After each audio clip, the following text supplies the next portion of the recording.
Nous voulons partager un thème que nous intitulons « La puissance de l'accord ». Nous voyons à la fin, il y a le mot « accord ». Et avant de développer notre thème, nous allons chercher à savoir que veut réellement dire le mot « accord ». Et si nous prenons nos dictionnaires, Larousse, Micro-Robert, comme vous voulez, nous allons voir que le mot « accord » est défini de plusieurs manières. Mais nous avons pu retenir une définition qui va nous aider à développer notre thème. Et cette définition-là nous dit ceci. Le mot « accord » est un état de relation entre plusieurs personnes qui n'ont plus de motifs ou de raisons de s'opposer en matière d'idées, en matière de sentiments, en matière d'intérêt, en matière d'entente ou encore d'harmonie. Donc, autrement dit, on parle de l'accord quand plusieurs personnes se décident de converger leurs différentes idées. Quand plusieurs personnes se décident de ne plus opposer leurs idées à un objectif quelconque. C'est à partir de là qu'on parlera de l'accord. Et pour les comprendre, mon frère, ma soeur, si nous prenons nos Bibles au livre de Matthieu chapitre 18, versets 19 à 20, la Bible nous dit ceci. Si 2 ou 3 personnes s'accordent premièrement, puis s'assemblent pour demander quelque chose à l'Éternel, cette chose-là leur sera accordée. Car là où s'assemblent 2 ou 3 personnes au nom de l'Éternel, l'Éternel est au milieu d'eux. Mon frère, ma soeur, je crois, ces passages-là, tout au long de ta vie chrétienne, tu as plusieurs fois eu l'occasion, soit de les méditer toi-même, soit d'entendre cela être prêché dans ton église. Mais aujourd'hui, mon frère, ma soeur, le Seigneur veut nous plonger dans les mystères de ces passages-là. Nous voyons que Matthieu 18, 19 à 20 commence par nous dire, si 2 ou 3 personnes s'accordent, et deuxièmement, s'assemblent. Donc on voit 2 verbes, verbe s'accorder et verbe s'assembler. Mais on commence d'abord par poser premièrement le mot s'accorder. Et puis deuxièmement, il y a le mot s'assembler qui vient en appui. Cela veut dire quoi? Le Seigneur veut simplement nous dire, dans son œuvre, comme nous avons l'habitude de le voir aujourd'hui, nous avons l'habitude d'aller tous les dimanches à l'église prier.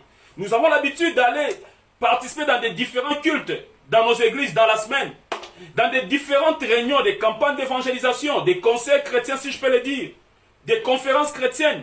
Tout ça, c'est pas mauvais, c'est une très bonne chose, parce que le nom de l'Éternel y est évoqué.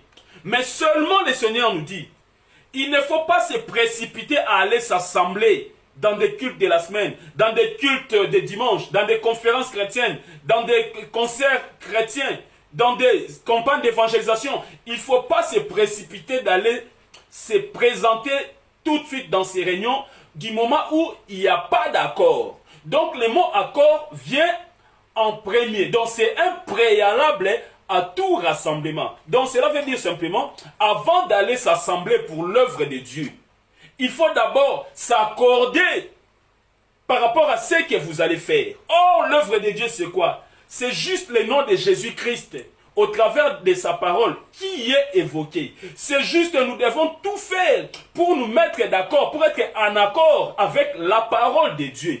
Mais dommage, aujourd'hui, nous sommes confrontés à des gens qui sont pressés d'aller dans des cultes le dimanche, qui sont pressés d'aller dans des cultes dans la semaine, qui sont pressés d'aller participer dans des conférences chrétiennes, dans des campagnes d'évangélisation, d'organiser des activités à la gloire du Seigneur. Ils sont pressés de dépenser de l'argent, de se pulmoner physiquement, de répondre massivement physiquement. Ils sont pressés de le faire, mais ils oublient l'essentiel. Ils oublient les préalables. L'essentiel ou les préalables, c'est quoi? C'est d'abord l'accord. L'accord. L'accord, c'est pour cela que nous avons commencé par définir le mot accord. Nous avons dit, c'est lorsque plusieurs personnes se décident de mettre leurs égos de côté. C'est lorsque plusieurs personnes se décident de converger leurs différentes idées. C'est lorsque plusieurs personnes se décident de ne plus opposer leurs idées les unes contre les autres, mais ils se décident de travailler tout autour d'une seule idée. Oh mon frère, ma soeur, à l'église nous venons juste pour élever le nom du Seigneur Jésus-Christ. Nous venons pour connaître la parole de Dieu, la volonté de Dieu manifestée par sa parole et la mettre en pratique. Mais dommage aujourd'hui mon frère, ma soeur, pourquoi nos cultes, nous allons dimanche dans des cultes, dans la semaine, dans des campagnes d'évangélisation, dans des conférences chrétiennes, on va même solliciter les hommes de Dieu. Mon frère, on rentre tel qu'on était venu. On vient brebis, on vient avec chargé, on vient chargé, bourré de problèmes, mais on rentre toujours avec les mêmes problèmes. Pourquoi? Parce que la gloire de Dieu n'y est pas. Pourquoi la gloire de Dieu n'y est pas?